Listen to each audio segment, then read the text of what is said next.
Hi hello, പുതിയൊരു വീഡിയോയിലേക്ക് എല്ലാവർക്കും സ്വാഗതം. എല്ലാവർക്കും സുഖമാണെന്ന് വിചാരിക്കുന്നു. ഞങ്ങൾക്കും സുഖം തന്നെ. അപ്പോൾ വീഡിയോയിലേക്ക് പോവാം. ഈ വീഡിയോയിൽ കാണുന്ന കണക്ക് ഈ പൂക്കൾ കണ്ടോ, ഇത് മണിക്കൊന്നയെന്ന് പറഞ്ഞിട്ടൊരു ചെടിയാണേ. അപ്പോൾ നമ്മുടെ കണിക്കൊന്നയുണ്ടല്ലോ, കണിക്കൊന്നയുടെ അതേ രീതിയിലൊക്കെ ഇരിക്കും പൂക്കൾ. പക്ഷേ ഇത് വെള്ള കളറാണ്. പിന്നെ അത്രയും വലിയ മരമായിട്ടൊന്നും അല്ല വരുന്നത്. അത്രയും വലിയ മരമൊന്നും ആവത്തില്ല. ഇത് കണിക്കൊന്നയുടെ അത്രയും വലിയ മരം പോലെയൊന്നും ആവില്ല. ഇത് ഒരു 6 ഹൈറ്റ് വരെയൊക്കെ കുറ്റിച്ചെടിയായിട്ട്, മരമല്ല പക്ഷേ ഒരു കുറ്റിച്ചെടി എന്നൊക്കെ പറയാവുന്ന രീതിയിൽ നിൽക്കും.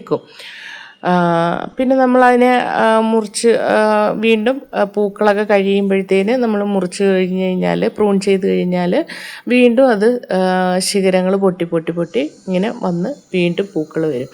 അങ്ങനെ ഉള്ളൊരു ചെടിയാണ്. വലിയ കെയറിങ്ങിൻ്റെ ഒന്നും ആവശ്യമില്ലാത്തൊരു ചെടിയാണ്. പിന്നെ വെള്ള കളറും പിന്നെ അതിൻ്റെ ഞെടുപ്പെന്ന് പറഞ്ഞാൽ ഒരു മെറൂൺ കളറ് ഇരിക്കും. ആ മെറൂൺ കളറും വെള്ളയും കൂടെ കലർന്ന ഒരു പൂങ്കുലയാണ് ഇതിന് വരുന്നത്. ഒരു കുലയായിട്ടാണ് വരുന്നത്. അപ്പോൾ പിന്നെ നല്ല പച്ച കളറിലുള്ള ഇലയും ഇങ്ങനെയുള്ള പൂക്കളും കാണുമ്പോൾ ഇങ്ങനെ മണിമണി പോലെ ഇങ്ങനെ തൂങ്ങിക്കിടക്കും.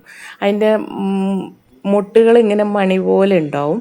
പൂക്കൾ നമ്മുടെ കണിക്കൊന്നയുടെ പൂവ് കണക്ക് തന്നെ ഇരിക്കും. അപ്പോൾ വലിയ കെയറിങ്ങിൻ്റെ ഒന്നും ആവശ്യമില്ലാത്ത ഒരു ചെടിയാണ്. പ്രത്യേകിച്ച് തറയിൽ നടുക എന്നുണ്ടെങ്കിൽ ഒരു കെയറിങ്ങും നമ്മൾ കൊടുക്കേണ്ട ആവശ്യമില്ല. അത് മണ്ണിൽ നിന്ന് തന്നെ അതിന് വേണ്ടുന്നുള്ള വളങ്ങളൊക്കെ പിടിച്ചെടുത്ത് അത് ജീവിച്ചോളും. നന്നായിട്ട് പൂക്കളും തരും. പിന്നെ നമ്മൾ ചട്ടിയിൽ നടുക എന്നുണ്ടെങ്കിലാണ് നമ്മൾ കുറച്ച് കെയർ ചെയ്യേണ്ടുള്ളത്. അപ്പോൾ അതിനായിട്ട് ഞാനൊരു ചട്ടി എടുത്തു. ചട്ടി ഒരു 10 ഇഞ്ചിൻ്റെ ചട്ടി എടുത്തത്. കാരണം ഇത് ഞാൻ പറഞ്ഞല്ലോ, ഒരു കുറ്റിച്ചെടിയാണെങ്കിലും നമ്മൾ വെട്ടി പ്രൂൺ ചെയ്തൊക്കെ നിൽക്കുമ്പോൾ വീണ്ടും ഇതിൻ്റെ വേരിൽ നിന്ന് പൊട്ടിക്കിളിക്കുന്ന ഒരു സ്വഭാവമുള്ള ചെടിയാണ്. അപ്പോൾ കൂട്ടത്തോടെ ആയിരിക്കും, ഒരു കൂട്ടത്തോടെ ഇങ്ങനെ വന്ന് നിൽക്കും, ചെടി വളർന്നു വന്ന് നിൽക്കും. അപ്പോൾ ഒരു വലിയ ചട്ടി വെക്കുന്നതാണ് നല്ലത് എപ്പോഴും. അപ്പോൾ അതിനായിട്ട് ഞാൻ ചട്ടിയുടെ ഹോളെല്ലാം ഓപ്പൺ ചെയ്ത് കൊടുത്തു.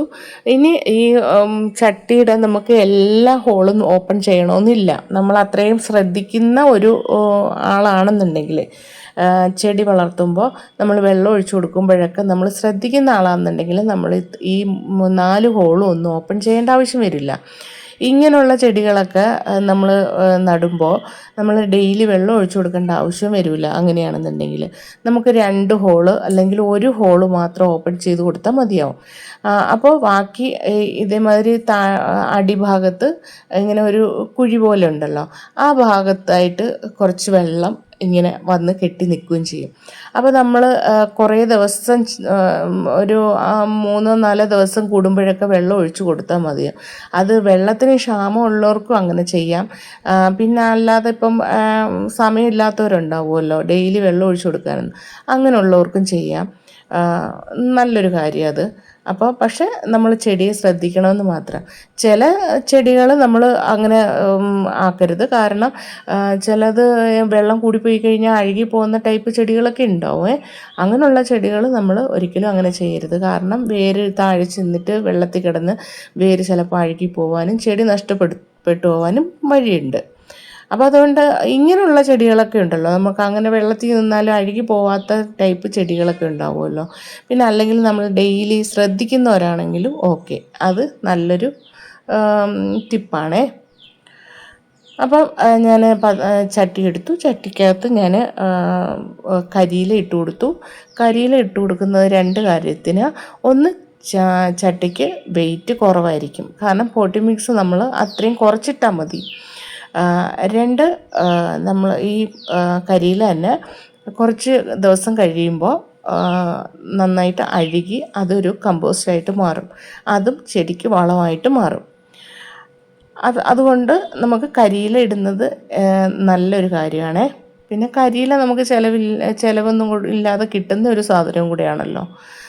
അപ്പോൾ പോട്ടി മിക്സ് ഞാൻ എന്താ ചെയ്യുന്നതെന്ന് വെച്ചാൽ, ഞാൻ എപ്പോഴും കുഴച്ച് ഇങ്ങനെ കൂട്ടിയിട്ടേക്കുന്നതാണ്.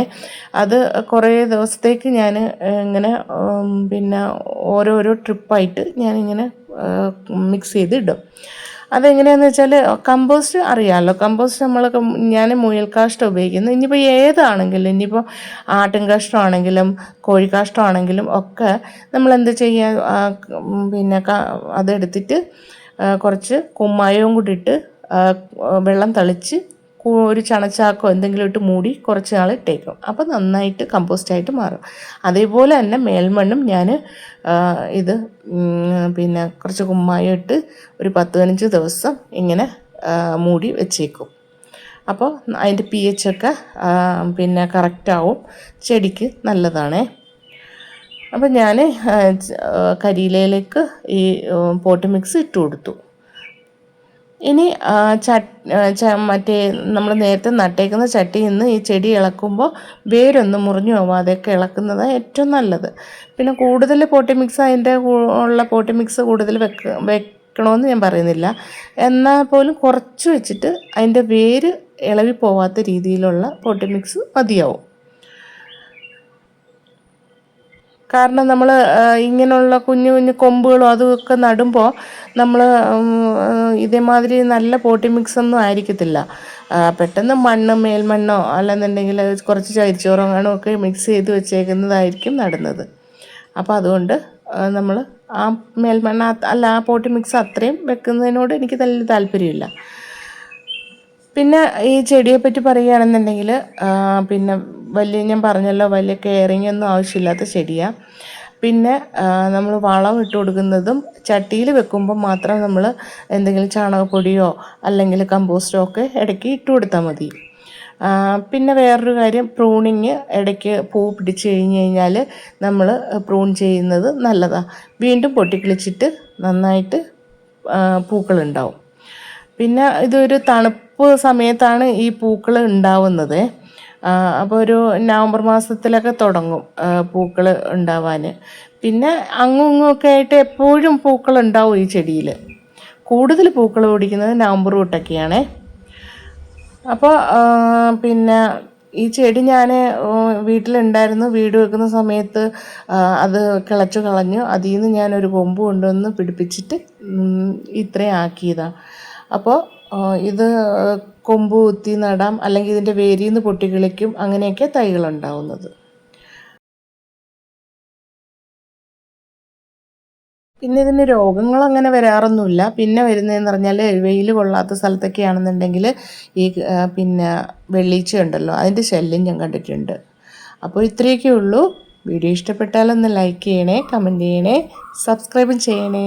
Okay, thank you.